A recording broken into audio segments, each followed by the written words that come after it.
Hey everybody, Dawn McGee here, your wellness strategist and nutrition evangelist. And we have been talking all month about the different seasons of our lives, of our businesses. And last week I talked about the season of fun and how important that is. So, yes, I'm back from my mini vacation to Orlando with stops at Universal, including the new Universal Epic Park and Epcot to sample some of the wonderful cuisine at Morocco and Japan and Germany. Of course, every vacation has a foodie component to it. I wouldn't be me if it didn't. We enjoyed it thoroughly, and even though it was really hot and energy sapping in the middle of the day, we managed that just like we manage other things. Take time in the middle of the day, go back, sit by the pool, take a nap, take a shower, then go back when it's cooler, all of the things. But we're talking about our seasons. And so now that you've integrated your season of fun, maybe you see how beneficial that is to your overall life.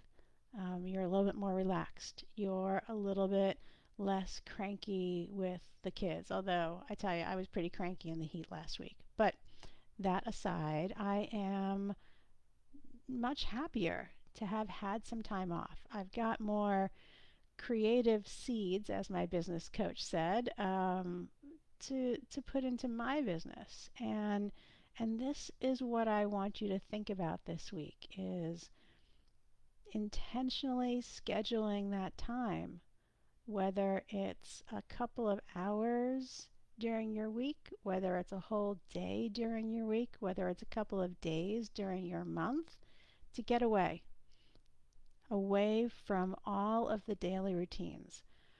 And that will look different for everybody. I know that if I stay at home, I can't staycation. I do things that are on my to-do list. I get stuff done around the house. Sure, I'm a little bit more relaxed, but it's not the same as getting away into a different environment. Maybe you can staycation and it's all good for you, but you do what works for you, of course, and find the balance, the time away with the time at work, whatever that work is, whether it's um, a job, whether it's parenting, whether it's caring for, um, you know, older parents and younger kids, your clients, all of the things, and make it work in such a way that you get to take a breath. And when you take the breath, you feel better afterwards.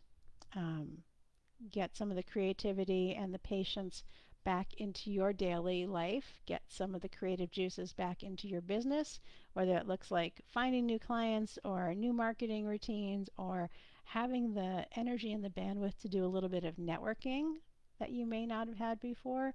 Whatever it is, make the time and the space to do it because it will pay you back in dividends. And it's better for your overall health. It goes to that stress reduction that we keep talking about. How do you reduce stress? Stress is inevitable. Well, sure, there's stress all the time, and it's a matter of how we respond to it. And if you have the time away, you'll be better able to respond in an intentional and mindful way. Do the same, it will have the same impact on your eating and your movement and your sleep. It will make everything exponentially better. So, my question for you is how are you going to fit it in? Now, I know that I have plans to fit in time away scattered throughout my summer. And I also know that I should not have waited this long into the year to be intentional about planning that time and taking that time and putting it on my calendar and making it happen. Um, so every month, I am going to have some time away. And I encourage you to figure out what the cadence is for you that makes sense. Just little bits. It doesn't have to be a big 3 week vacation around the world. It doesn't even have to be anything extravagant. Just some time away so that you can be your best self for you, for your clients, for your family, um, all of the things. I hope that was helpful. As always, what I hope for you is that you live a life you love without giving up the things that bring you joy. And I will see you next week.